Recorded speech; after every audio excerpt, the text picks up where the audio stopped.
All right, what's going on, guys? It's Alston back with another video today, and today we're doing our Week 2 NFL predictions. I didn't get to post a video last week. I did make those predictions over on Twitter, so I'm going to go ahead and throw those up on the screen right now. All right, so as you guys can see, we went 12-4 week 1. That was a really good start. The ones we got wrong, I had the Falcons over the Steelers. I thought maybe Kirk could go down there and get it done. He cannot. I had the Titans over the Bears. The Titans beat themselves in that game. That was really pitiful. Let's see. I had the Commanders over the Bucks. I was riding the Jayden Daniels hype. That didn't work out. And I also predicted that the Ravens would steal a win to open the season against the Chiefs. That was just my upset of the week pick. So we went 12-4. If we can do that consistently all year, I'm happy with that. All right, so we're going to make our picks from the ESPN Fantasy Pick'em. I did miss week 1, obviously, but we'll start from here. All right, so first up, we've got Buffalo at Miami. This one's tough for me. I'm a Patriots fan, AFC East. I know it pretty well. I'm very skeptical of the Bills this year. They do have Josh Allen, but they don't have Diggs. Until we know what Curtis Samuel, Keon Coleman's going to look like as a 1-2 combo, I'm not confident. Not as confident as I am in Tyreek Hill, Jalen Waddle, Tua. That defense is also elite. I'm going with the Dolphins. That game happens tonight. And we got the Saints at the Cowboys. That one's easy for me. We're going Cowboys. Bucks at the Lions. See, now this one's tough for me. It's a pretty lopsided pick. But I feel like the Bucks could play above their potential this year. Last year, it feels like they were right on it, but I feel like they could take a step forward this year. Baker looked good. He looked pretty good last year. That being said, I am still going to go with Detroit. It's Detroit, and right now they're an offensive powerhouse. They were last year.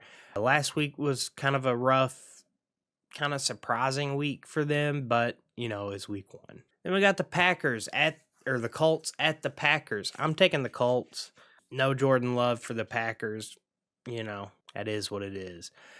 Jets and the Titans. I'm taking the Jets. Unfortunately, I want to take the Titans, but they played so horribly last week. I really thought they were going to be better than they performed last week. Hopefully, they can turn it around. I usually like to pick the Titans on upsets, but we're not going to do that right now. The Vikings and the 49ers. The 49ers struggled some last week, but Sam Darnold versus the 49ers. But Justin Jefferson versus the 49ers. You see what I'm saying? Fuck it. I have a weird feeling. It's in Minnesota.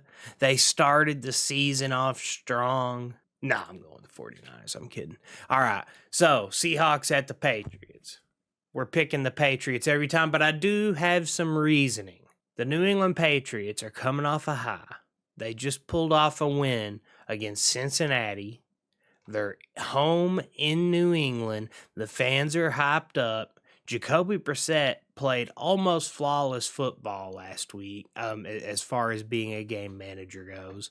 He did throw that one ball that should have been picked, but Hunter Henry made a phenomenal play breaking it up. Kudos to him for that. That was play of the game, honest to God. And they're running this run heavy, just hard-nosed football, like I always talk about in my dynasty series over on the college football channel. You got to have a hard-nosed program, and I think that's what Gerard Mayo is looking to do.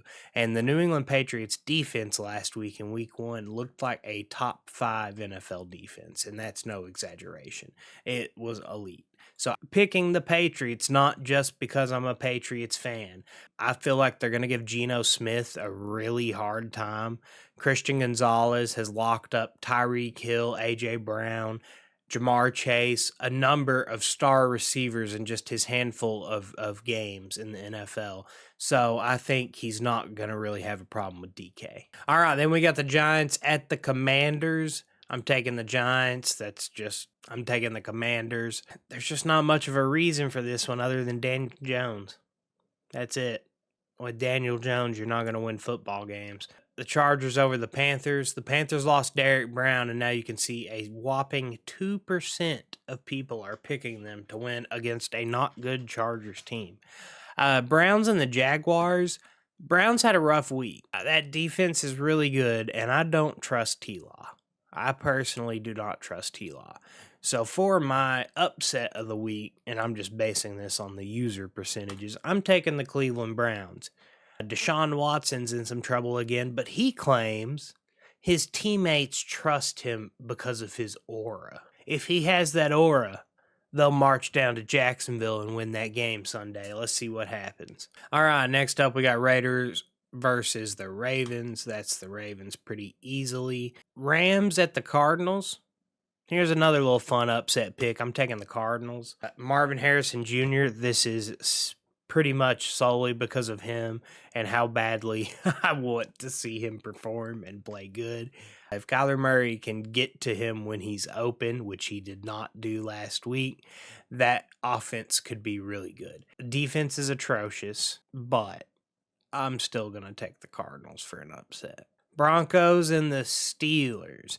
Justin Fields is getting the start in week 2 for the Steelers. That defense is elite against young rookie QB Bo Nix.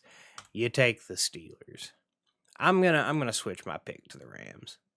I know I'm trying to avoid leaning so much on one side when it's the heavily favorited pick, but that seems to be the logical answer on most of these. Chiefs and the Bengals, that has the potential to be a really close, just don't know kind of game. But I am going to take the Chiefs. The Bengals historically start off pretty rough first couple weeks of the year. The Bears at the Texans. I will take the Texans. Caleb Williams looked atrocious last week. Falcons at the Eagles. That's a tough one. I'm taking the Eagles. Okay. And then we do get to put in a tiebreaker here. How many total points will be scored in Eagles versus Falcons? 27-24, it'd be 51 points. So we'll take. I don't think that'll necessarily be the score, but that I could see 51 points. So I'm pretty content with these picks. I'm still on the fence about this one. I'm taking the Cardinals on that one. I just have a feeling. I'm taking the Cardinals on that one. So, those are our week 2 picks. These are not expert advice picks. I'm not digging into analytics for these. A lot of them are gut feeling and what I've got hype behind, what I look forward to seeing. I'm not telling you to go bet your money on these picks, but we did start 12-4 week 1, so I'm saying our gut feeling was pretty good. It was pretty good. So that's our picks. I will catch you guys next week with the week 3 picks. If you guys want to drop your picks in the comments below, be sure and do that. Let me know if there's anything in my video you disagree with. Let's all have a healthy, fun debate about football in the comments. That never goes wrong. No one ever gets upset. Let's do it. I will catch you guys next time, and until then, take it easy.